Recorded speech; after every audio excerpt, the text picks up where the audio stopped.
예배로의 부름으로 시작하겠습니다.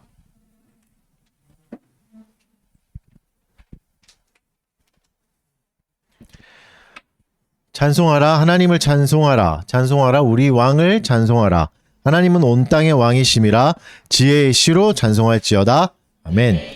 영광송 찬송하겠습니다. 찬송가 20장 새 찬송가 20장 찬송합니다.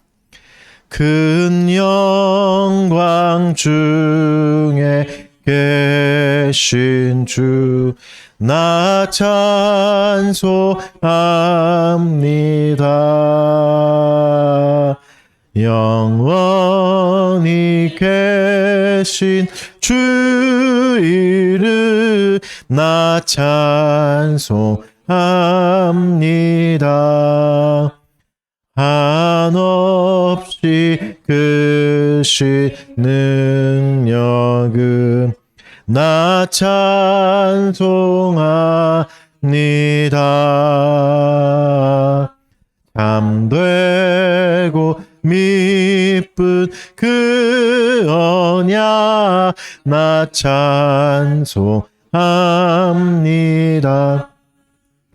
온 천지 창조하시던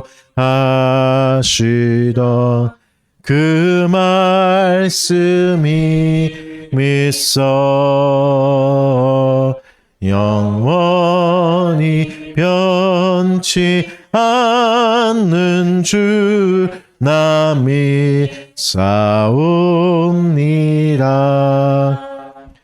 그 온유하신 주 음성 날 불러주시고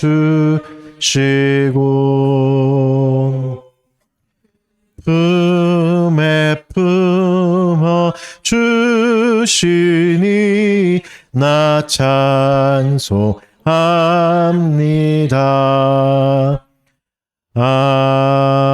아멘. 다 같이 사도신경으로 신앙을 고백하겠습니다. 전능하사 천지를 만드신 하나님 아버지를 내가 믿사오며 그 외아들 우리 주 예수 그리스도를 믿사오니 이타사 동정녀 마리아에게 나시고 본디오 빌라도에게 고난을 받으사 십자가에 못 박혀 죽으시고 장사한 지 사흘 만에 죽은 자 가운데서 다시 살아 전능하신 하나님 우편에 앉아 계시다가 저로서 산 자와 죽은 자를 심판하러 오시리라. 성경을 믿사오며 거룩한 공회와 성도가 서로 교통하는 것과 죄를 사하여 주시는 것과 몸이 다시 사는 것과 영원히 사는 것을 믿사옵나이다. 아멘. 자리에 앉으시고 하이델베르크 교리문답 43주일 112문 한 문만 문답하겠습니다. 하이델베르크 요리문답 우리가 계속해서 3부 부분 우리의 감사에 관하여 그 부분을 살펴보고 있고 또 10계명 부분 보고 있습니다. 오늘은 9계명이죠. 43주일 112문 한 문만 문답하도록 하겠습니다. 112문 제9계명에서 하나님께서 원하시는 것은 무엇입니까? 거짓 증언을 하지 않고 다른 사람의 말을 왜곡하지 않고 뒤에서 헐뜯거나 중상하지 않으며 어떤 사람의 말을 들어보지 않고 성급히 정죄하지 않으며 다른 사람이 성급히 정죄하는 데에도 참여하지 않기를 원하십니다. 오히려 하나님의 무서운 진노를 당하지 않기 위해 본질적으로 마귀의 일인 모든 거짓과 속이는 일을 피해야 합니다. 법정에서나 기타 다른 경우에도 나는 진리를 사랑하고 정직하게 진실을 말하고 고백해야 하며 할 수 있는 대로 이웃의 명예와 평판을 보호하고 높여야 합니다. 네, 9계명을 또 살펴봤고 우리 또 10계명을 통해서 우리의 죄악을 좀 깨닫고 하나님 앞에 의로움으로 나갈 수 없는 우리의 본성을 또 회개하면서 죄의 공적인 고백 하도록 하겠습니다. 잠깐 1분 정도 잠깐 시간 드리겠습니다. 기도하도록 하겠습니다.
그러므로 너희가 회개하고 돌이켜 너희 죄 없이 함을 받으라. 이같이 하면 새롭게 되는 날이 주 앞으로부터 이를 것이요.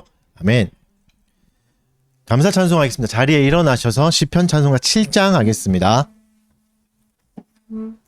7장 시편 3편 B 부분 말씀으로 찬양하겠습니다.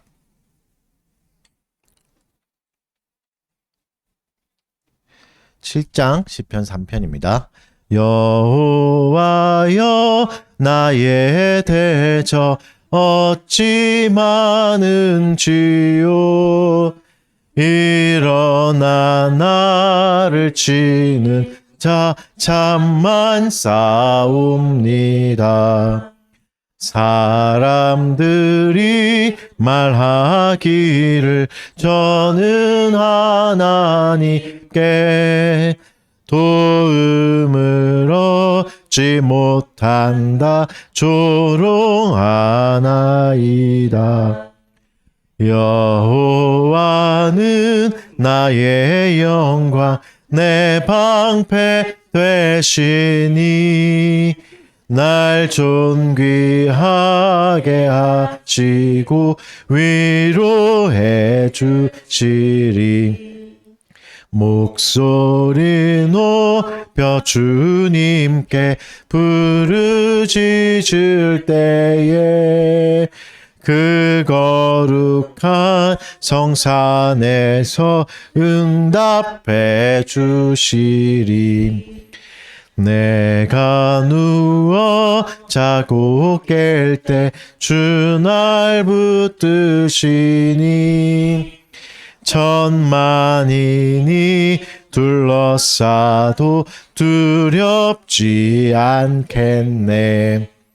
일어나 구원하소서 나의 주 하나님. 모든 악인과 원수를 물리쳐 주소서. 나의 구원 여호와께 속하였사오니 주의 복을 백성에게 내리어 주소서. 아멘. 자리에 앉으시고 기도하겠습니다. 여호와는 나의 힘과 나의 방패이시니 내 마음이 그를 의지하여 도움을 얻었도다. 그러므로 내 마음이 크게 기뻐하며 내 노래로 그를 찬송하리로다. 아멘. 창조주가 되시고 구속주가 되시는 하나님, 오늘도 우리를 축복해 주셔서 예배의 자리로 나올 수 있게 해주셔서 감사합니다. 이 시간 온전히 주님만 주목하게 해주시고 우리의 모든 생각과 뜻과 마음이 하나님께로만 향하게 해주십시오. 오늘도 피폐한 마음을 가지고 주 앞에 나왔습니다. 우리의 어리석음으로 인해 고통받았던 시간들도 있었습니다. 또한 우리의 죄악으로 인해 스스로 어리석어져 버린 우리를 불쌍히 여겨 주시옵소서. 우리가 얼마나 하나님 앞에 큰 죄인인지 깨닫게 하여 주시고 더욱더 주님께 매달리며 회개할 수 있게 해 주십시오.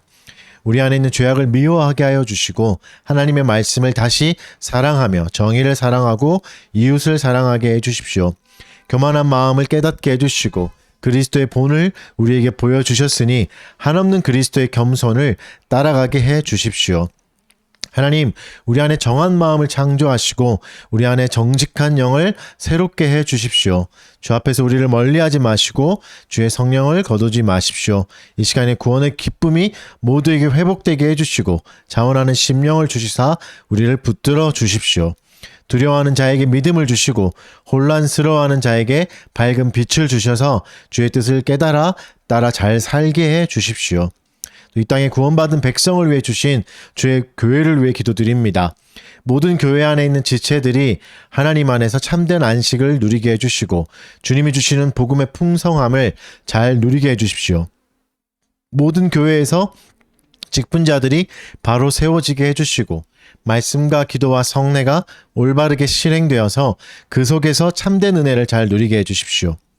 때가 되어 장성한 어른이 되어야 하는 교인들이 잘 자라나게 해주시고 더욱 성숙한 모습으로 서로를 사랑하며 이웃에게도 좋은 모범이 되게 해주십시오.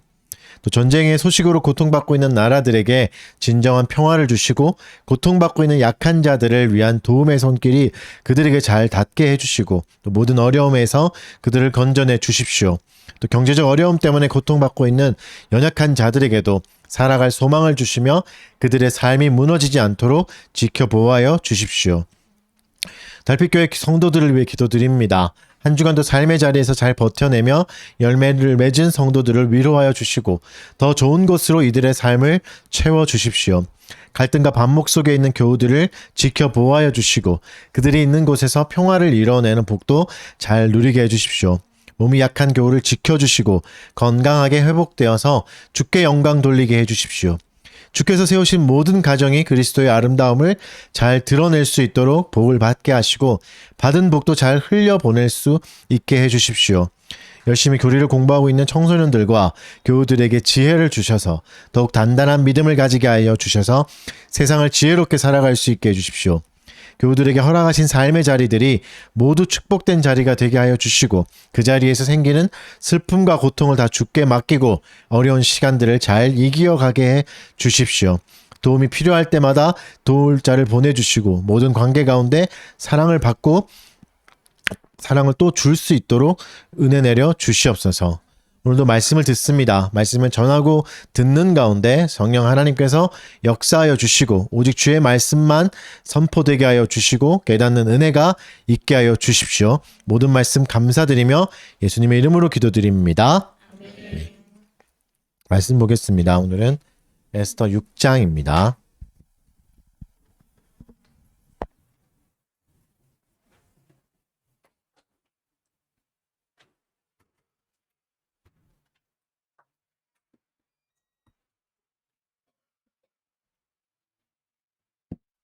에스더 6장 1절에서 14절 말씀.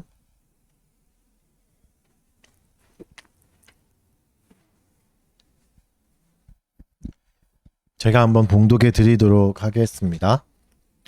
그날 밤에 왕이 잠이 오지 아니하므로 명령하여 역대 일기를 가져다가 자기 앞에서 읽히더니 그 속에 기록하기를 문을 지키던 왕의 두 넷이 빅다나와 데레스가 아하수에로 왕을 암살하려는 음모를 모르드게가 고발하였다 하였는지라.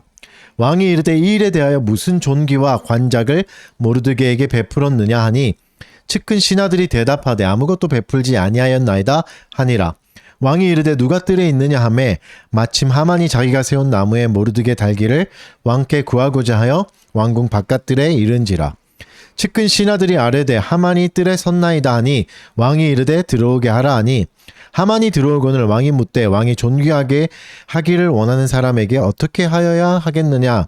하만이 심중에 이르되 왕이 존귀하게 하기를 원하시는 자는 나 외에 누구리요 하고 왕께 아뢰되 왕께서 사람을 존귀하게 하시려면 왕께서 입으시는 왕복과 왕께서 타시는 말과 머리에 쓰시는 왕관을 가져다가 그 왕복과 말을 왕의 신하 중 가장 존귀한 자의 손에 맡겨서 왕이 존귀하게 하시기를 원하는 사람에게 옷을 입히고 말을 태워서 성중 거리로 다니며 그 앞에서 반포하여 이르기를 왕이 존귀하게 하기를 원하시는 사람에게는 이같이 할 것이라 하게 하소서 하니라. 이에 왕이 하만에게 이르되 너는 내 말대로 속히 왕복과 말을 가져다가 대궐문에 앉은 유다 사람 모르드게에게 행하되 무릇 내가 말한 것에서 조금도 빠짐없이 하라. 하만이 왕복과 말을 가져다가 모르드게에게 옷을 입히고 말을 태워 성중 거리로 다니며 그 앞에서 반포하되 왕이 존귀하게 하시기를 원하는 사람에게는 이같이 할 것이라 하니라. 모르드게는 다시 대궐문으로 돌아오고 하만은 번뇌하여 머리를 싸고 급히 집으로 돌아가서 자기가 당한 모든 일을 그의 아내 세레스와 모든 친구에게 말하되 그 중에 지혜로운 자와 그의 아내 세레스가 이르되 모르드게가 과연 유다 사람의 후손이면 당신이 그 앞에서 굴욕을 당하기 시작하였으니 능히 그를 이기지 못하고 분명히 그 앞에 엎드러지이다. 아직 말이 그치지 아니하여서 왕의 내시들이 이르러 하만을 데리고 에스더가 베푼 잔치에 빨리 나아가니라. 아멘. 네, 오늘은 에스더 6번째 시간입니다. 작은 우연에서 나타나는 큰 계획이란 제목으로 말씀 전하도록 하겠습니다. 에스더 이제 5장을 다시 좀 기억을 떠올려 보면 이제 굉장히 긴장감에서 끝나죠. 모르드게가 이제 죽을 위기가 처합니다. 하만이 이제 높은 장대를 세우고 50규빗이 되는 장대를 세우고 이제 왕을 찾아가는 장면으로 이제 끝나잖아요. 이제 이어지는 6장은 그 긴장감이 계속해서 이어집니다. 이제 모르드게는 어떻게 될 것인가? 일단 이제 그 장면을 한번 상상해 보시면 광장에 이제 장대가 높이 섰겠죠. 물론 50규빗은 아닐 수 있을 것 같습니다. 약간 과장이 있으니까. 하여튼 높은 장대가 섰고 사람들이 다 봤고 또 누군가 죽겠구나 하는 이제 그런 공포감과 두려움들 혹은 이제 모르드게가 죽을 수 있겠구나를 이제 유추하는 사람도 있었겠죠. 하여튼 이런 소문이 오가고 있으면서 이제 뭐 여러 가지 이제 뭐 뉴스들이 왔다 갔다 하는 그런 시간이 있을 겁니다. 그렇게 이제 흉흉한 밤에 오늘 본문은 이제 그날 밤에로 이제 시작합니다. 그러면서 깊은 밤에 잠 못 드는 왕의 모습을 비추면서 이제 시작합니다. 이제 모르드게는 어떻게 될까? 불확실하죠. 이제 죽을 수 있고 이제 어떻게 될지 모르는 이런 시간에 사실 이제 우리도 이런 위기를 많이 겪을 수 있습니다. 갑자기 나는 어떡하나 이럴 때 가장 힘든 게 섭리가 안 보입니다. 하나님이 진짜 살아 계신 건가? 나를 삶을 돌보고 계신 건가? 이끌고 계신가? 지키고 있은가? 진짜 보호하고 다스리고 계신가? 잘 안 보일 때가 많습니다. 섭리는 의식되지 않을 때가 훨씬 더 많습니다. 지금 보면 모르드게는 이 밤에 잠들어 있죠. 자기를 죽이려는 음모가 진행되는지도 모르고 내일이면 죽을 수 있다는 위기도 모르고 잠들어 있고 그리고 이때 이제 음모는 착착 진행되고 하만은 이제 성실하게 그 계획을 실행하고 있을 때 과연 그는 어떻게 될까? 하나님은 모르드게의 인생을 지켜주실까? 그 방법을 이제 에스더 6장에서 이제 엿볼 수 있습니다. 우리 삶도 마찬가지겠죠. 수많은 위기가 오고 갑니다. 근데 마치 하나님이 손 놓고 계신 것 같아 보이고 보이지 않아 보이고 느끼지 않아 지는 그때에도 하나님은 일하고 계십니다. 오늘 6장이 말하는 주제는 그거겠죠. 그러니까 아주 작은 사건들을 하나님이 조목조목 다 모으셔서 큰 기적을 만들어내기도 합니다. 오늘은 이 작은 조각들을 한번 모아보면서 하나님의 흔적들을 더듬어가는 시간입니다. 오늘 본문은 세 부분으로 나눌 수 있습니다. 1절부터 3절은 모르드게의 공로가 발견되는 장면이 나오고 4절부터 9절은 하만의 착각이 굉장히 길게 나옵니다. 그리고 10절부터 14절은 하만의 수치와 모르드게가 영광을 받는 장면으로 끝납니다. 오늘도 주님은 이 에스더 6장을 통해서 우리에게 무엇을 말씀하실지 한번 살펴보도록 하겠습니다. 우리 1절을 같이 읽겠습니다. 에스더 6장 1절 읽겠습니다. 시작.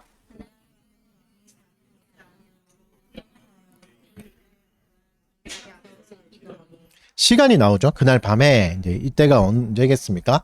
하만이 이제 모르드게를 죽이기로 작정하고 나무를 세운 날, 그날 밤이죠. 그래서 이제 모르드게를 죽일 음모는 착착 진행되고 모르드게는 전혀 모르고 또한 에스더도 모르고 있으니까 모르드게를 도와줄 사람이 없습니다. 도와줄 사람이 전혀 없는 완전한 위기에 빠져 있는 거죠. 나를 도와줄 사람도 없는. 그리고 가장 또 무서운 거는 위기에 빠졌다는 것도 모르는 거죠. 나를 지금 죽일 사람들의 모든 음모가 완성돼 있고 나는 빠질 수밖에 없고 피할 수 없다는 게 모르는 게 더 큰 슬픔입니다. 모르드게는 아무것도 모르고 이제 잠든 시간에 잠 못 드는 사람이 한 명 나오죠. 아하수에로 왕이 나옵니다. 무슨 걱정이 있어서 잠을 못 잘까? 보통 이제 수면 장애는 정신적인 게 있고 육체적인 게 있거든요. 이제 몸이 아파서 잠이 안 오기도 하잖아요. 그거는 이제 정신적인 게 아니라 육체적인 병으로 이제 구분하고 몸이 아프지도 않은데 잠이 안 오는 건 정신적인 병으로 이제 구분합니다. 병을 구분할 때 이제 뭐 F나 뭐 G 이렇게 이제 구분하는 게 있는데 하여튼 뭐 몰라냅니다. 저 잘 모르는데 하여튼 그렇게 나누기도 하는데 아하수에로 왕의 경우는 정신적인 거겠죠. 이제 뭐 육체가 아프거나 그러진 않았으니까. 그러니까 무슨 걱정이 있을까? 뭐 잠을 못 잘까? 무슨 걱정이 있었다 그런 내용은 안 나오죠. 본문은 어떻게 표현하냐면 원문에는 잠이 달아났다 이렇게 씁니다. 잠이 도망갔다 쓰고 70인 역에는 하나님이 나오잖아요. 70인 역에는 주님이 잠을 빼앗아갔다 이렇게 표현하기도 합니다. 그러니까 잠이 달아난 거죠. 잠이 도망가 버린 겁니다. 무슨 일이 있었던 간에 아하수에로 왕의 잠이 달아나게 하신 것은 하나님이신 거죠. 우리의 잠도 하나님이 주관하시는 겁니다. 하나님이 아하수에로 왕의 잠을 빼앗아 버렸습니다. 그래서 이제 왕이 뭘 하죠? 잠을 자기 위해서 책을 읽습니다. 불면증에 대해서 이제 여러 가지 방법들이 있는데 가장 좋은 방법은 잠을 안 자려고 노력하는 겁니다. 오히려 역설적 기법이라고 하거든요. 실제로 있는 방법이에요. 잠이 오래 갈 때 여러분도 경험해 보시잖아요. 잠을 자고 싶을 때 계속 자려고 하면 더 잠이 안 오잖아요. 어떻게 하면 되죠? 설교를 들으면 되죠. 그러니까 잠을 안 자려고 노력하면 되는 거죠. 그러면 잠이 와요. 생리적인, 그러니까 어려운 책을 읽거나 이러면 잠이 오지 않습니까? 그래서 역설적 기법을 사용합니다. 잠을 자지 않으려고 노력하는 거죠. 그러면 잠이 오니까. 그리고 우리가 계속 설교 시간에 많이 경험하는 거 아닙니까?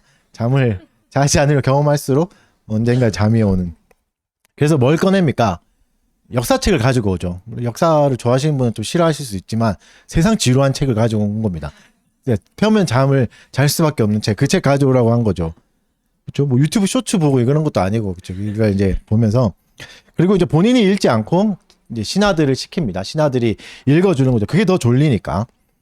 그러니까 지금 이제 왕은 역사책을 역사 탐구에 뜨거운 마음으로 읽는 게 아니라 잠을 자고 싶어서 세상 지루한 책을 가지고 와서 읽고 있는 겁니다. 근데 이 책에서도 하나님이 섭리를 사용하시는 거죠. 보여주십니다.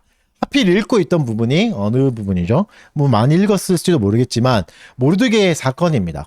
최소 4년에서 5년 정도 지났을 일인 거죠. 그 일을 봅니다. 빅다나와 데레스라는 내시가 반역을 계획하고 모르드게가 그것을 밝혀낸 사건 부분을 있습니다. 이제 1장과 이제 이름이 약간 다르긴 하는데 뭐 비슷한 이름을 그렇게 사용하기도 하니까 빅다나와 데레스라고 보시면 됩니다. 그러니까 우연이 있고 우연이 자꾸 겹치는 거죠. 우연히 그날 밤 잠을 자지 못했고 우연히 역사책을 읽게 됐고 우연히 모르드게가 기록되어 있는 장면을 읽게 되는 겁니다.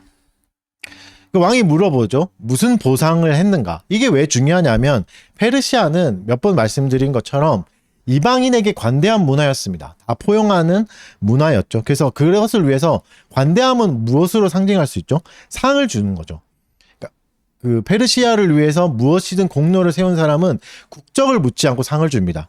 그 일례로 이제 헤로도투스의 기록에 의하면 그리스 원정을 가잖아요. 아하수에로가 그 원정에서 실패하는데도 그 원정에 가는 길에 도움을 줬던 그리스 사람에게 보상을 해줍니다. 그러니까 실패한 전쟁에서도 보상을 할 정도니까 보상은 굉장히 중요한 이제 문화적인 가치였던 거죠. 페르시아에게는, 바사에서는.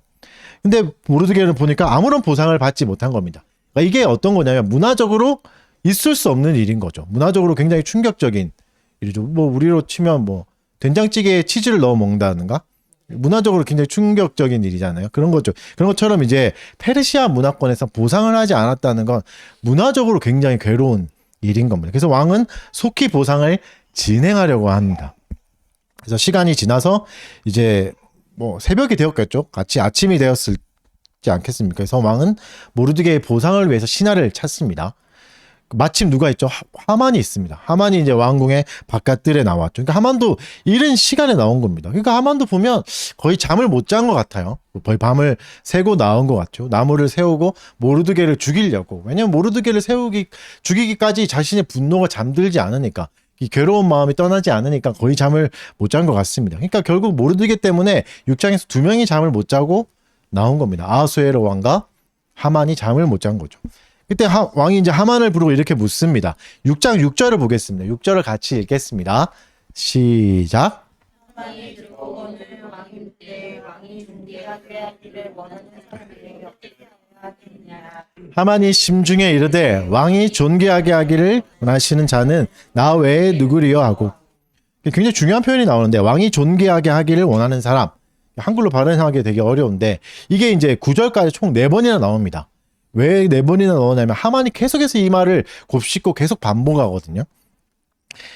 그러니까 왕은 모르드게를 생각하면서 이 표현을 썼지만 하만은 자기를 생각한 거죠. 왕이 존귀하게 하길 원하는 사람이 나 아니면 누구냐? 이렇게 이제 얘기하는 거죠.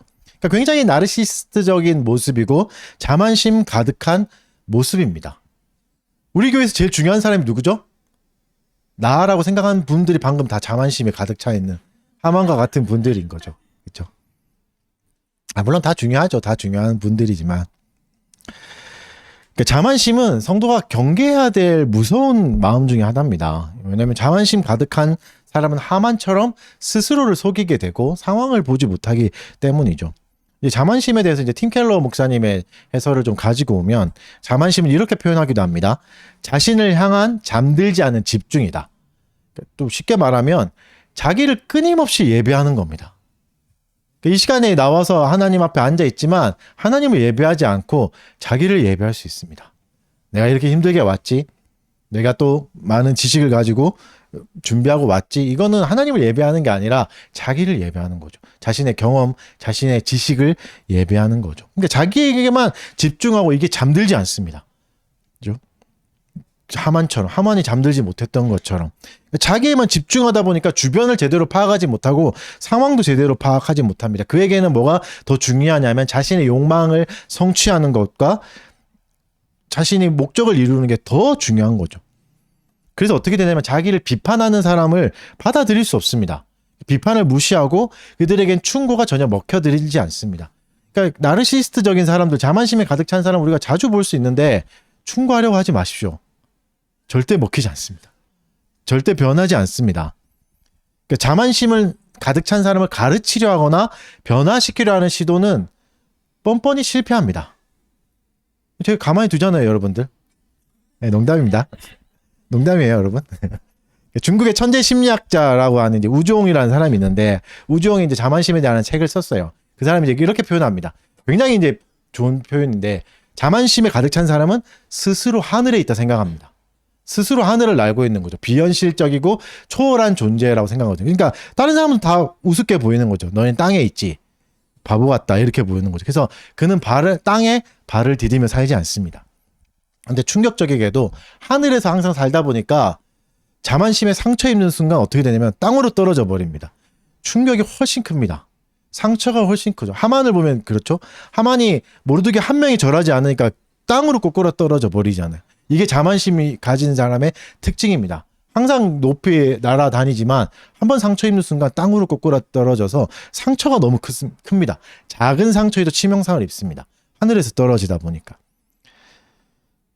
그래서 자만심을 가지고 이제 관계를 맺는 사람의 특징도 나오는데 항상 이래요. 미묘한 관계에서 미묘한 우열을 나누고 자기가 자꾸 우위를 차지하려고 해요. 그러니까 대화를 하면서 자꾸 나는 유능한 사람이야, 나는 좋은 사람이야를 끊임없이 은연중에라도 내놓고라도 강요합니다. 그게 뭐냐면 관계에서 우열을 정하는 겁니다. 내가 더 너보다는 우월한 사람이야, 내가 하늘에 있는 사람이야 라고 은연중에 이렇게 말하는 거죠. 우위를 차지하려고 미묘한 신경전을 계속 말하는 거죠. 자기가 잘난 것을 계속 어필하고 지금 대화하는 상대보다는 그래도 내가 우월하다. 이걸 계속 끊임없이 얘기합니다. 근데 우습게도 자만심이 가득한 사람은 열등감도 같이 가지고 있습니다. 왜냐하면 마음의 뿌리가 비교이기 때문입니다. 그는 사람을 비교합니다. 관계에 평등함이 없습니다. 그래서 항상 비교하죠. 그래서 자기보다 잘난 사람이 있죠. 그러니까 우월감과 열등감 결국은 비교하며 줄 세우기입니다. 그러니까 사람을 쭉 줄 세우는 거죠. 그래서 늘 비교하면서 이리저리 잽니다. 나보다 못한 사람을 만나면 우월감을 느끼고 나보다 잘난 사람을 만나면 열등감을 느낍니다. 그래서 뭐가 없죠? 안식이 없습니다. 사랑을 누릴 수가 없습니다. 여러분 수직적인 관계에서는 사랑할 수가 없습니다. 그 회사에서 뭐 과장님, 부장님, 사장님은 사랑의 관계가 되던가요? 그게 안 되잖아요. 수직적인 관계니까. 평등해야 사랑할 수 있습니다. 그러니까 자만심이 가득한 사람은 사랑을 할 수 없습니다. 그러니까 사실은 불쌍한 거예요. 자만심이 가득한 사람은 기본적으로 상처가 많은 겁니다. 관계에서 사랑을 못 누려봐서 그렇습니다. 그에게는 어릴 때부터 관계가 계속 우월인 거죠. 관계에서 사랑을 경험하지 못했습니다. 그러니까 우리나라의 뭐 이것까지 얘기해야 되나? 교육 환경이 좀 그렇죠. 교육 환경 자체가 우리는 계속 우열을 나누는 관계에서 살아오다 보니까 계속 서열을 나누는 게 몸에 배어 있어서 그러니까 쉽게 이렇게 될 수 있는 환경입니다. 우리는 항상 그랬잖아요. 등수를 나눠야 되고 나보다 잘난 나보다 못난 항상 이걸 나누는 게 몸에 배어 있다 보니까 관계가 평등하지 않고 우열의 관계가 계속 있습니다. 늘 줄 세우며 서열을 정리해야 되는 거죠. 그러니 기본적으로 사랑을 못 받은 겁니다. 사랑을 누릴 수가 없었던 거죠. 불쌍한 겁니다. 이거는. 그러니까 나쁜 게 아니라 불쌍한 겁니다. 불쌍히 여겨줘야 합니다. 결국 여러분 자만심에서 벗어나려면 어떻게 해야 되죠? 자기를 잊어버려야 됩니다. 자기를 잊어버리고 땅으로 내려와서 주변 사람의 이해와 사랑을 받으며 살아가야 됩니다. 그러면서 주변 사람과 내가 평등하다는 걸 느껴야 되는 거죠. 그럴 때 오히려 안정감을 되찾을 수 있습니다. 하지만 불가능합니다. 슬프게도 불가능합니다. 목사가 뭐 이런 말 해도 되나 모르겠지만 자만심은 거의 치료가 불가능합니다. 하나님도 어떻게 아시죠? 그만한 자를 대적하시지 치료하지 않으시잖아요. 근데 하나님 성경은 뭐라 말합니까? 나보다 남을 낮게 여기라고 말하죠. 이건 나를 열등하게 여기라는 게 아니라 비교를 통해 나를 낮추고 남을 높이라는 게 아니라 겸손한 마음을 가지고 땅으로 내려오라는 말씀입니다. 교만한 자에게 하시는 말씀이죠. 나보다 남을 낮게 여기라. 땅으로 내려와라. 평등하게 여겨라. 사람들과 감정적 평등함을 좀 누려라. 라고 말씀하고 계시는 겁니다. 여러분, 내 옆에 사람과 내가 평등하다는 사실을 아십니까? 쉽게 받아들이기는 어려울 수 있습니다. 목사와 성도 안에도 우열을 자꾸 생각할 수 있거든요. 성도는 열등한 존재, 목사는 우월한 존재, 이럴 수 있잖아요. 그러니까 그게 아닌 거죠. 장로교의 원칙은 그게 아니잖아요. 우리 중에 한 명이라는 건 평등한 존재라고 말하지 않습니다. 우린 다 평등한 겁니다.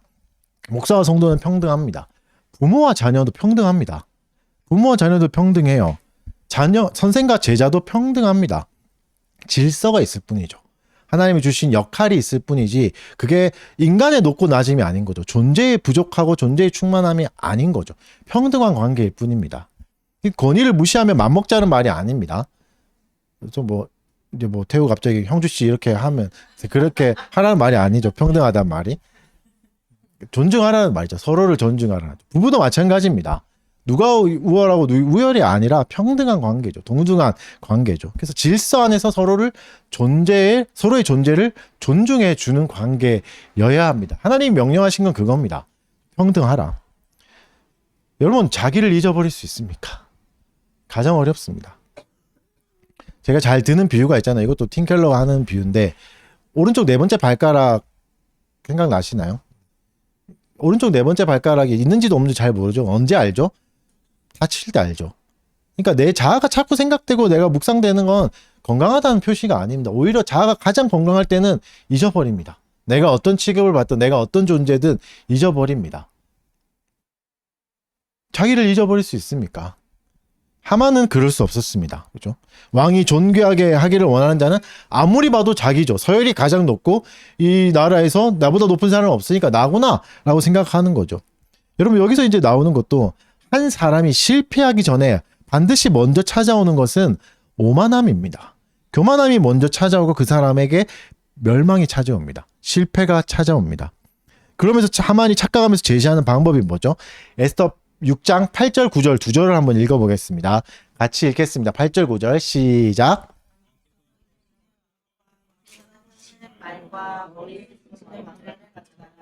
왕복과 말을 왕의 신하 중 가장 존귀한 자의 손에 맡겨서 왕이 존귀하게 하시기를 원하시는 사람에게 옷을 입히고 말을 태워 성중 거리로 다니며 그 앞에서 반포하여 이르기를 왕이 존귀하게 하기를 원하시는 사람에게는 이같이 할 것이라 하게 하소서 하니라. 그렇죠? 왕의 옷을 입히고 왕의 말을 타고 왕의 왕관을 가져다가 신하의 손에 맡겨서 이제 투어하시라. 투어하면서 계속해서 왕이 존귀하게 하는 사람이 이렇게 할 거다. 이렇게 외치고 한 바퀴 돌자. 이렇게 얘기하는 거죠. 이 장면을 많이 본 것 같죠? 이제 요셉이 이렇게 대우를 받았죠. 총리 대신이 되었을 때 왕의 인장이 아니고 반지를 빼주면서 끼워주고 이제 이렇게 하잖아요. 차이점이 뭘까요? 이제 하만이 요구한 거가 차이점은 하만은 스스로 이걸 원하는 겁니다. 스스로 원하는 거고 요셉은 철저히 받은 겁니다. 요구한 적이 없습니다. 그래서 명예는 탐하는 게 아니라 하나님이 주셔야 얻을 수 있는 겁니다. 스스로 얻으려고 노력해서 얻는 게 아닌 거죠. 유다의 대적이 된 하만이 어떻습니까? 자만심에 빠져 있습니다. 하나님이 상황을 움직이십니다. 그러니까 어떻게 되죠? 자만심이 더 커집니다. 자기의 자아가 더 커지죠. 자아를 계속해서 묵상하게 되는 거죠. 왕의 자리에 서서 왕처럼 되고 싶은 마음이 크게 자라납니다. 그럼 이게 저주입니다. 하나님이 그대로 두시는 거. 자만심은 아까도 말씀드렸듯이 심리치료도 어렵습니다. 심리치료사의 말도 받아들이지 않거든요. 딱 한 가지 방법밖에 없습니다. 스스로 깨닫는 거. 그래서 여러분, 자만심에 빠진 사람에게 결국 하나만 바랄 수 있는 게 내가 교만하구나, 이 정도만 인식해도 됩니다. 이것만 해도 엄청난 발전이에요. 내가 교만하구나, 내가 좀 나르시시즘이 있구나를 인지하는 것이 엄청 큰 발전입니다. 고칠 수는 없고 인지할 수 있는 거죠. 그러면서 자제할 수 있는 거죠, 그거를. 그러니까 스스로 깨닫고 결단하지 못하면 절대 고칠 수 없습니다. 그래서 옆에서 아무리 얘기해봤자 소용없습니다. 그러니까 하나님 어떻게 하시죠? 하만에게 어떤 은혜를 걷어가신 겁니까? 스스로 깨달을 수 있는 은혜를 거둬가신 겁니다. 이게 무서운 겁니다, 여러분. 자신의 어떠함을 깨닫지 못하는 거. 자만심이 있을수록, 자아가 클수록, 자아를 묵상할수록 저주에 빠져 있을 수 있습니다. 무서운 표현입니다. 10절을 보겠습니다. 10절부터는 이제 하만의 착각이 완전히 깨어지면서 상황이 완전히 뒤집힙니다. 교만한 자의 말로, 자만심에 빠진 자의 말로가 나오죠. 10절을 같이 한번 읽겠습니다. 시작.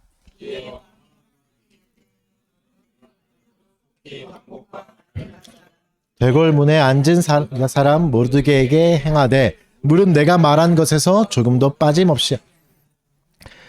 충격을 받는 말이죠. 야, 네가 말한 대로 지금 모르드게에 가서 해, 이렇게 하는 거죠. 충격적이죠. 하만이 엄청 이제 충격받았을 겁니다. 왕이 존귀하게 하기를 원하는 사람이 내가 아니라 남도 아니고 모르드게인 거죠. 자기가 죽이려고 데리고 온 사람, 죽이려고 왕 앞에 온 사람을 높여주라고 하는 거죠. 그러니까 모르드게를 죽이기 위해서 왕한테 왔는데 가장 모르드게를 존귀하게 하게 되는 사람이 하만이 되어버린 거죠. 그리고 여기서 보면 왕이 모르드게가 유다민족인 걸 알고 있습니다. 좀 며칠 전에 조서를 썼잖아요. 왕이 이제 조서가 명하는 그 모두 죽여라 하는 민족이, 그러니까 왕은 유다민족인지도 전혀 모르고 있는 거죠. 왕의 어리석음도 알 수 있죠. 이렇게 하여튼 하만과 모르드게의 운명이 역전되어 버립니다. 6장에서 11절 제가 읽어드릴게요. 하만이 왕복과 말을 가져다가 모르드게에게 옷을 입히고 말을 태워 성중 거리로 다니며 그 앞에서 반포하되 왕이 존귀하게 하시기를 원하는 사람에게는 이같이 할 것이라 아니라. 그 장면을 좀 생각해 보면 며칠 전만 해도 그 성중 거리 광장은 어땠죠? 유다인들이 베옷을 입고 옷을 찢고 재를 뿌리면서 초상집이 된 분위기였습니다. 흉흉한 그 분위기에 통곡의 장소였던 분위기가 어떻게 되죠? 영광의 장소가 되어버립니다. 모르드게를 높여주는, 영화롭게 하는 장소로 바뀝니다. 그리고 모르드게가 입고 있던 옷도 베옷이었으나 왕의 옷으로 바뀌는 거죠. 에스더가 그렇게 벗기고 싶어 했던 옷이 왕에 의해서, 하만에 의해서 벗겨지고 왕의 옷으로 입혀지는 완전한 변화가 있는 거죠. 사람들은 아까도 말씀드렸듯이 광장에 있던 높이 솟은 장대를 봤을 겁니다. 오늘 누가 하나 죽는구나, 모르드게가 죽을 수 있겠구나, 이렇게 추측하는 사람들도 있었겠죠. 근데 상황이 완전히 뒤집혀 버립니다. 완전히 역전이 되어 버립니다. 슬픔이 변하여 춤이 되었다는 이 말씀이 마치 이 장면과 딱 맞아 떨어지는 것 같죠. 애통하는 자리에서 영광스러운 자리로 완전히 바뀌어 버립니다. 모르드게를 죽이려고 음모를 꾸미던 하만이 그 입으로, 자기 입으로 모르드게를 높여줍니다. 왕이 존귀하게 하기를 원하는 사람은 이같이 할 것이다. 이 자가 가장 높은 자다. 있죠? 그러니까 모르드게를 죽이려는 자가 모르드게를 높입니다. 교만한 자의 말로 온 거죠. 교만한 자는 항상 자기만 높이다가 비참하게 하늘에서 떨어지는 겁니다. 하늘에서 떨어지는 장면입니다. 이 장면. 그의 뒤로 모습이 어떻게 됐을까? 11절을 같이 읽겠습니다. 6장 12절 같이 읽겠습니다. 시작.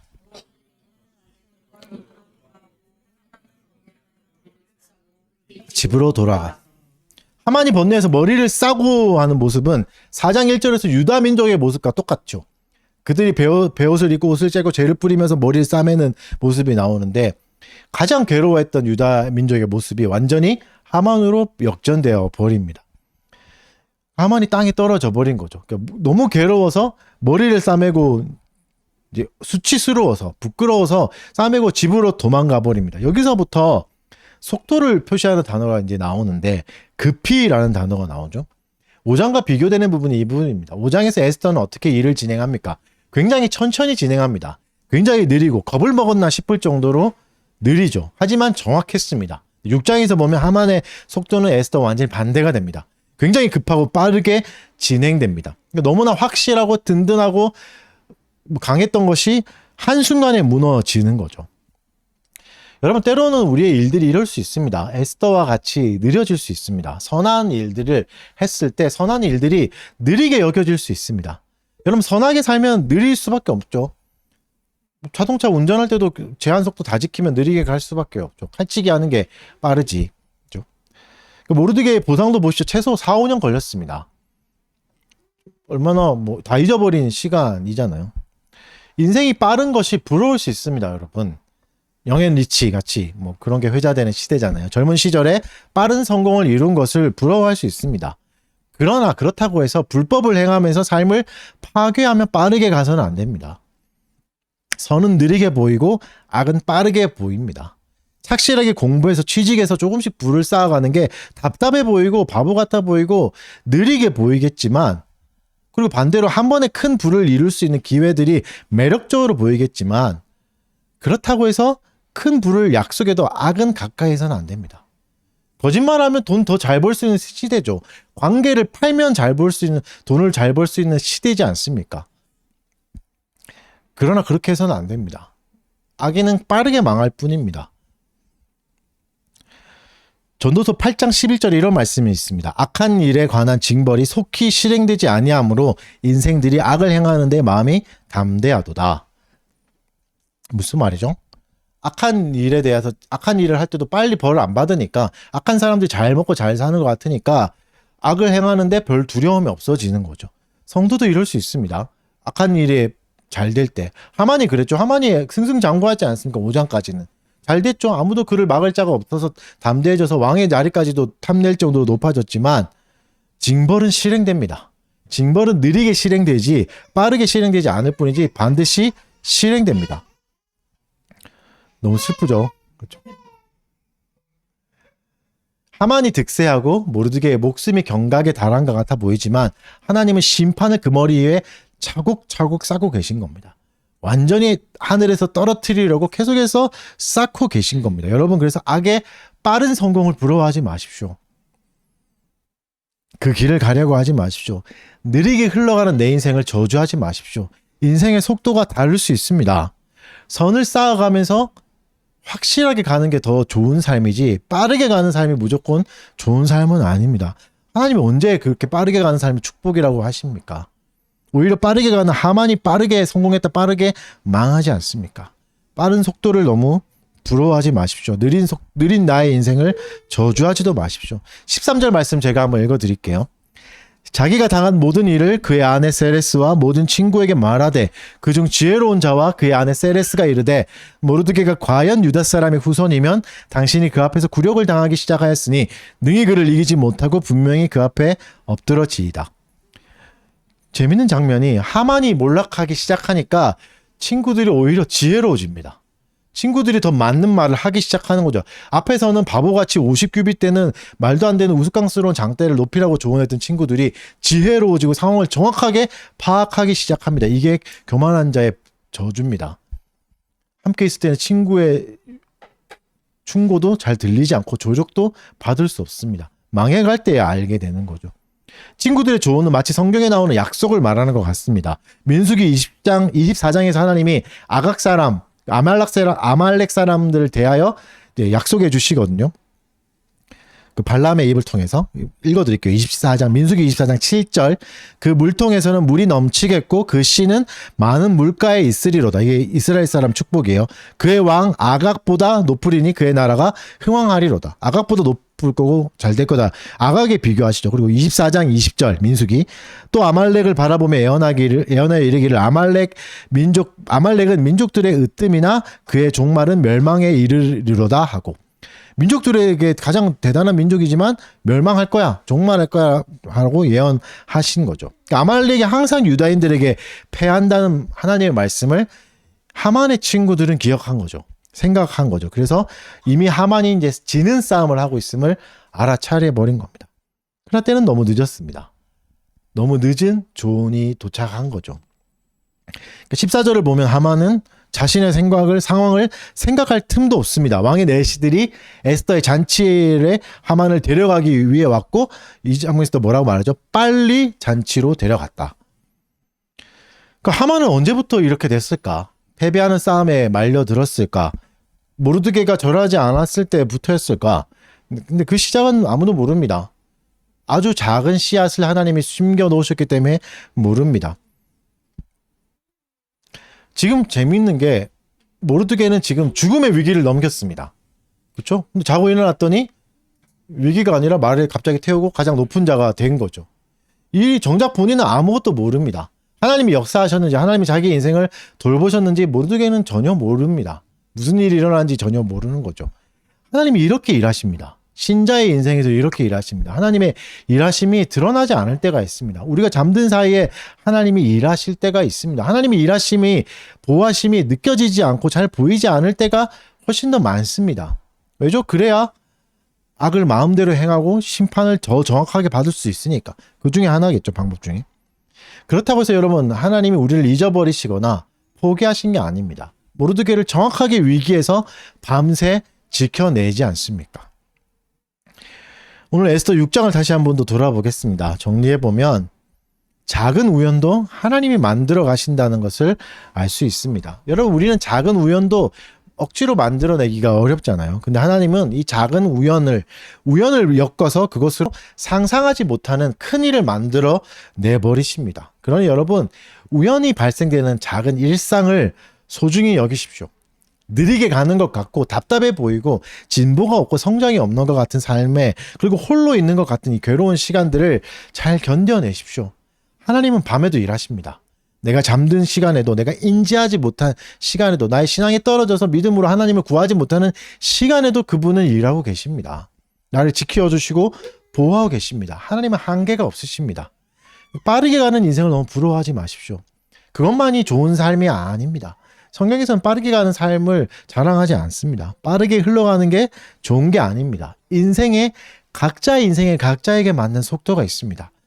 에스더에게는 에스더의 속도가 있는 겁니다. 그 인생은 느리게 흘러갔어야 되는 거죠.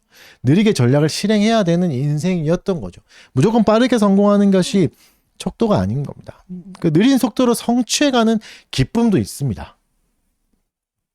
더디게 얻은 열매가 더 오래 가기도 하지 않습니까? 일상에서 그래서 속도를 내기 위해서, 일부러 속도를 내기 위해서 죄를 저지르지 마십시오. 십계명을 떠나서 빠른 속도로 인생을 살 수 있겠지만 그래봤자 심판만 앞당길 뿐입니다. 그 빠른 속도로 빠르게 심판을 만날 뿐이지 행복할 수는 없습니다. 여러분, 우리 마음에 교만한 마음이 있음을 깨달으십시오. 이게 가장 큰 은혜입니다. 내가 교만하구나. 그리고 사람들을 비교하지 마십시오. 관계에는 우열이 없습니다. 나보다 더 좋은, 나보다 더 높은, 낮은, 나보다 잘난 사람, 나보다 못난 사람은 없습니다. 하나님 아래 다 평등합니다. 직분은 우열을 나누는 게 아니라 질서를 나누는 것 뿐이죠. 높고 낮음이 아닌 거죠. 하늘을 날아다니지 마시고 평등한 관계로 내려오십시오. 그 안에서 사랑을 누리십시오. 사랑을 줘보십시오. 평등하게 대할 때 사람들은 나를 사랑해 줄 겁니다. 나도 사랑을 줄 수 있습니다. 나를 향한 끝없는 묵상에 빠지지 마십시오. 그것을 잊어버릴 수 있는 단 하나의 방법은 그리스도를 묵상하는 것밖에 없습니다. 이 시간에 유일한 방법은 하나님을 예배하는 방법밖에 없습니다. 여러분의 지식을 아무리 예배해봤자, 경험을 아무리 예배해봤자 아무것도 나아지는 건 없을 겁니다. 더 비참할 뿐입니다. 땅으로 떨어지는 시간이 더 괴로울 뿐일 겁니다. 하나님의 일하심을 묵상하십시오. 하나님은 불면증 속에서도 역사하십니다. 잠 못 이루는 밤에도 역사하시고 내 동료의 교만함 속에서도 하나님은 역사하십니다. 그것도 사용하십니다. 그러니까 여러분, 분노로 인생을 살지 마십시오. 하만을 생각해 보십시오. 복수심에 불타서 새벽 일찍 왕을 찾아가지만 않았어도 이런 수모는 겪지 않았을 겁니다. 분노에 불타올라서 잠을 못 자니까, 분노로 자신의 삶을 놓아주지 않으니까 오히려 더 큰 수치가 겪게 되는 거잖아요. 물론 여러분, 분노하면 해결되는 일은 많습니다. 화내면 해결되는 일이 의외로 생각보다 많습니다. 그러나 분노로 뭔가를 해결하는 사람은 상처 후에 계속 집을 짓는 겁니다. 화를 내는 사람의 말을 들을 수밖에 없죠. 소리 큰 사람이 이긴다고 하는데 그럼 결국 사람들의 상처 위에 자꾸 집을 짓는 겁니다. 그 집은 반드시 무너질 겁니다. 반드시 벌 받을 겁니다. 하나님 가만히 놔두시지 않을 겁니다. 함부로 분노하고 함부로 화를 쏟아내는 사람들, 많은 사람의 상처 위에 집을 세우는 자를, 어린 소자 하나만 괴롭게 하여도 연자맷돌 메고 연못에 빠지는 게 낫다고 하셨을 만큼 무섭게 경고하신 것을 잊지 마십시오. 분노로 일을 해결하려고 하지 마십시오. 하나님의 약속을 신뢰하십시오. 하나님의 약속은 여전히 유효합니다. 아말렉에게 주셨던 약속들, 유다 민족에 주셨던, 민수기에 주셨던 약속이 지금도 이어지잖아요. 에스더의 시점에서 에스더에게까지 이어지잖아요. 모르드게를 보십시오. 모르드게는 민족이 멸망한다는 죽음의 공포 속에서도 일상의 자리를 지켰습니다. 그리고 영광을 받은 직후에도 어디로 가죠? 다시 일상의 자리로 돌아갑니다. 자기가 있어야 될 자리 성문 앞에 갑니다. 그곳에서 영광을 누리는 겁니다. 이게 일상을 사는 성도들의 삶입니다. 자신의 자리에 가서 다시 그냥 살아가는 거. 영광을 받을 때도 다시 그 자리에 주신 자리로 가는 거고, 수치를 겪을 때도 괴로울 때도 다시 그 자리로 가는 겁니다. 나의 힘을 따라 살지 마십시오. 내 경험을 예배하지 마십시오. 이 시간은 거듭 말씀드리지만 나를 예배하는 시간이 아니라 내 지식을 예배하는 시간이 아닙니다. 은혜의 방편을 누리십시오. 은혜의 방편이 뭐죠? 퀴즈, 말씀, 그러다 뭐죠? 성례, 기도. 하나님 주신 방법이죠. 이게 뭐죠? 나의 지식대로 나의 원함대로 따르지 않고 나는 이걸로 은혜 받을 거요가 아니라 하나님 주신 방법을 따르겠습니다 라고 인정하는 게 은혜의 방편을 따른 거. 그게 예배잖아요. 은혜의 방편을 따라서 주시고 정하신 방법을 따라가 사는 겁니다. 이게 교만에서 벗어나는 길입니다. 내가 원하는 방법이 아니라 나는 CCM을 통해서 영광 은혜를 주세요 이게 아니라 하나님이 정하신 방법을 따라가겠습니다 하는 게 겸손함입니다. 이게 영광에 가까워지는 유일한 길입니다. 사랑하는 성도 여러분, 그 길을 따라 살아가십시오. 찬송하겠습니다. 다 같이 자리에 일어나셔서 시편 찬송가 25장 잘 불러봅시다. 25장 시편 11편 25장 잘 보겠습니다. 내가 여호와께 비난하였거늘 너희 내 영혼에게 어찌 말하기를 새처럼 산으로 도망하라 하는가. 보라 악인들이 화살을 매기며 화를 당기려 하니 터가 무너지며 의인 어찌 알고 의인이 무얼할꼬. 주여 여호께서 성전에 계시니 여호와의 보좌는 하늘에 있으며 그 눈은 인생을 늘 하감하시도. 주께서 의인을 감찰하시오며 악인 미워하시니 주가 악인에게 유황과 불로써 모두 심판하시리. 우리 여호와를 내가 의뢰하리.